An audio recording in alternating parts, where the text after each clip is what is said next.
What is going on, guys? This is Mac for B4YB. Welcome back to the channel.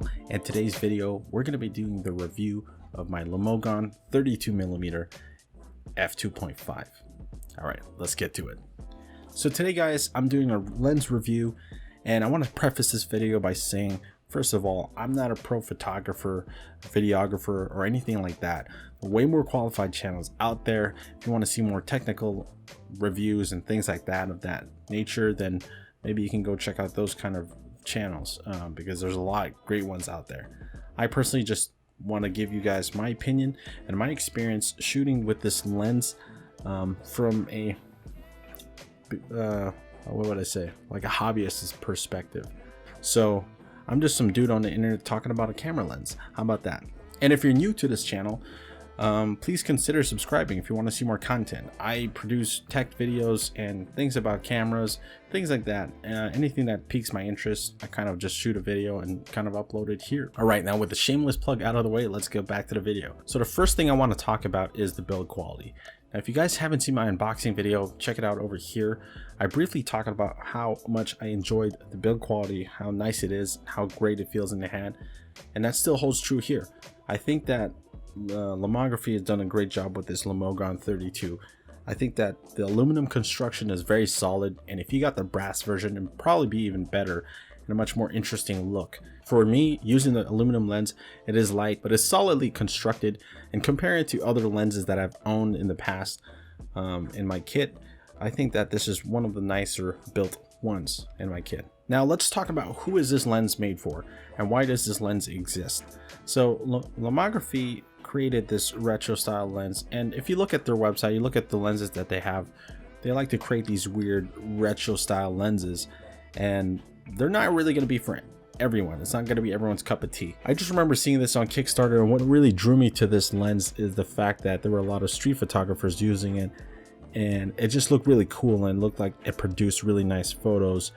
Obviously it was a promo video, so what the hell do you really see out of that? But to me, it just looked like a lot of fun. You know, I was sold on the fact that it had this cool aperture ring, had a really nice close minimum focus distance, had this really nice look to it. It just gave off this vintage vibe, and I was really drawn to that because I mainly shoot street photography. For someone that just started in photography, I feel like this lens has taught me a lot. This is truly the first full manual lens that I've used, and honestly, I think the whole experience of me just using this lens alone has really changed my perspective and understanding of photography and video as well, because I tried shooting some video with this. Pulling focus manually while shooting video is a little challenging, so that's one of the harder things I had to do.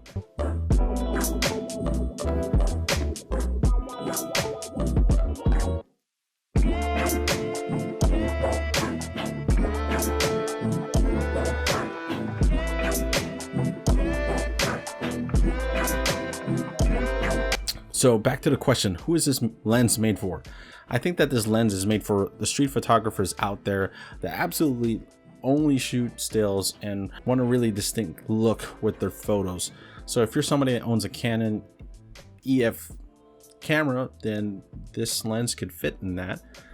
This lens can also fit in a Pentax mount as well as Nikon. Right now you might be wondering, why is it on a Fuji Film X-H1? That's a good question. This is our camera I recently picked up, and I'm really loving this camera. I have the Photasi EOS FX adapter sitting on it, and because of this adapter, it lets me use this lens on the camera. So this adapter does not have any electronics or any pins or anything like that. So same deal with this lens, because like I said in the first video, that this lens has no pins or anything like that, no electronics, so it hooks up and it's just fully manual. And oddly enough, this turns out to be a great combination that I have right here, because the Fuji X-H1, and if you guys are not familiar with Fuji cameras, you have these dials right here, so you can adjust your shutter speed right here, you can adjust the ISO right here, and these knobs just give it this whole analog feel, and the whole experience is just so much more engaging. And that's the main thing that I'm going to say about this lens. It's very engaging. That aperture ring has another feel to it that makes it much more engaging when you're switching your aperture, instead of just, you know, going to your camera settings or going to, you know, or assigning like a button or function for your scroll wheel or something like that. But being able to physically move a dial and then switch your aperture just like that, there's something about that. And I feel like it's that part about this lens that makes me take the lens and use it a lot more than I thought I would. Let's talk about some things I really dislike about this lens, because there are a number. Number one is the price. I absolutely don't think that this lens is worth $600, which is what it retails for. So if you could find it used or buy it from somebody else cheaper, then it might be worth it. But for $600, I just can't see myself buying it or even recommending it for $600, because there are way better lenses out there that you can get for that kind of money. Now, I bought this on Kickstarter for $300, and even at that price range, honestly, $300, you can get a lot of great primes out there. And in the used market, where I buy a lot of my lenses, you can get some pretty great stuff for that kind of money. But like I said, for myself, this was more of like an experiment. And honestly, in my case, because I had other lenses in my kit already, this was the most unorthodox one in the whole set. It's fully manual, and it's not really like the others. It has a 32mm focal range. Now keep in mind, I shoot with APS-C size sensors. So I shot this with my Canon M50, which is what I'm using to record right now. And I also shot this with the Fuji X-H1. So you have to multiply the crop factor by 1.5 on the Fuji and 1.6 times on the Canon. But I've also shot this with the Viltrox Speed Booster, and I have to say, using the Speed Booster has really helped out with the whole experience. So I honestly recommend this lens for somebody who has a full frame lens. Maybe you have an older Canon DSLR, like a 6D Mark I, 5D Mark II, 5D Mark III, whatever, full frame Canon camera. I think you'd take full advantage of this lens. Now, if you have a crop size mirrorless camera, maybe this isn't the first pick, but it still gives it a very distinct look. All right, now let's talk about the second big con that I have with this lens. It's not really the fastest lens out there for street photography, and I mainly shoot at night. Even though it's f2.5, when I have it wide open at f2.5, it's still pretty dark. That might change if you had a full frame sensor, because you get more light in with a full frame camera. But with this lens on an APS-C sized sensor, you might not get as much light in, so you might not have the best experience. I experienced this lens with the Viltrox Speed Booster on my Canon M50. Helped improve that, obviously, because the Speed Booster let in more light, and then it became much better at low light. But that's where you run into another issue. Wide open at f2.5, this lens is soft, and that can be attributed to the way that this lens is designed. I find it best at f5.6, which seems to be the sweet spot. That's when you get like to the sharpest point. So f5.6 is where I got some of my most favorite photos with this lens. Just don't zoom into your photos too much with this lens. If you're trying to do big prints or anything like that, maybe this isn't going to work out for you. But for social media like Instagram and stuff like that, this is perfect, because it looks like it has a filter. It looks very artsy, and it's going to give it a very nice warm look. Okay, now with those cons out of the way, and like I said, feel free to correct me if I'm wrong. I'm not an expert. I want to know anything. Maybe my settings are wrong. Maybe I'm just not using the lens right. Whatever it may be, comparing this is just like my experience, comparing this to the other lenses I've used in my system.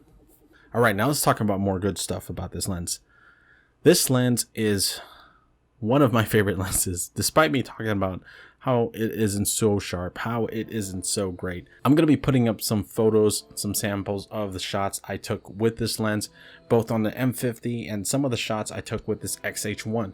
And I have to say, man, some of the photos I really enjoy, and some of these photos I took with this lens happen to be some of my best photos. And I can't really say that about a lot of my lenses, and I don't know what it is. I just keep grabbing this lens, And I think, like I said earlier, I think it's that analog feel and the whole engaging feeling whenever I'm using this lens. You know, I'm moving that aperture ring, and especially with the XH1, it just makes it such a fun experience. Me being able to adjust the ISO, the shutter speed, and then the aperture ring, everything here, and it just feels so great.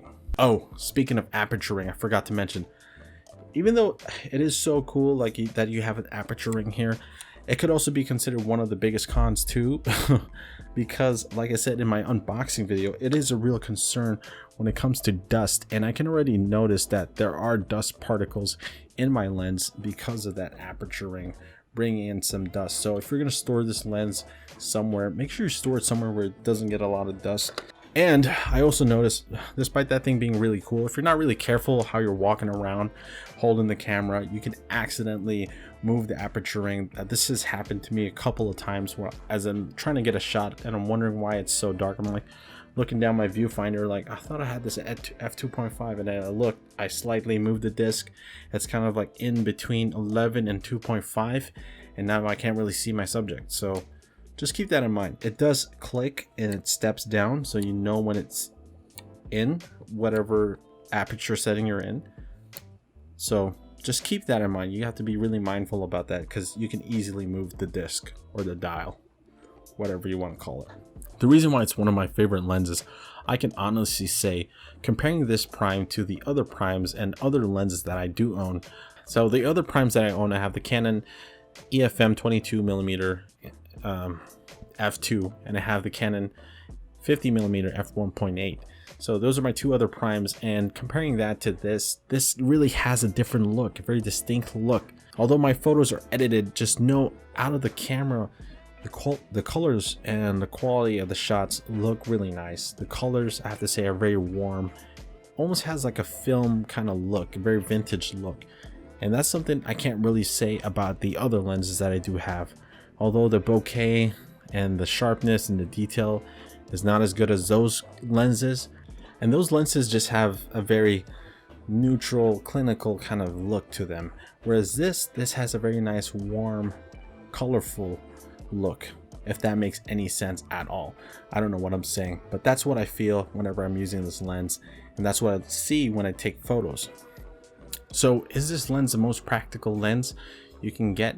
No. Is this lens worth the money? Probably not. Is this lens made for you? That depends. If you're a street photographer and you like to shoot and get a really distinct look, and you want that full analog experience and a kind of lens that wants you to take your camera and grab it and just go, then this might be the lens for you, because that's the kind of experience I got with this Lomogon 32. There's just something about this lens that makes me want to grab my camera and shoot more. And for me, you can't really set a price tag on that. So this is still going to remain in my kit, and till this day, it's going to be one of my favorite lenses that I personally own. All right, that's the video, guys. I'm sorry it was a little long-winded, and if I rambled a little bit and I didn't really know what I was talking about. Like I said, I'm still fairly new when it comes to photography and videography, but I'm constantly learning. And if you guys want to see more content like this, like I said, please subscribe and support the channel. Hit that bell icon so you're notified when I upload a new video. So I plan to upload more videos because I'm trying to ramp up production and upload a video a week, one video a week like I used to do. And I think I have a lot more stuff in mind and in store for this channel. And I want to give a big shout out to everyone who's been subscribed to the channel. I'm trying to reach that 1,000 mark, so as soon as we get there, it'll be a big cause for celebration. So thank you guys. Don't forget to hit that like button. Seriously, that really helps us out. Hit the like button. Leave a comment down below. What is your favorite lens and what kind of cameras you use? Once again, my name is Mac for B4YB, and I'll catch you guys in the next video.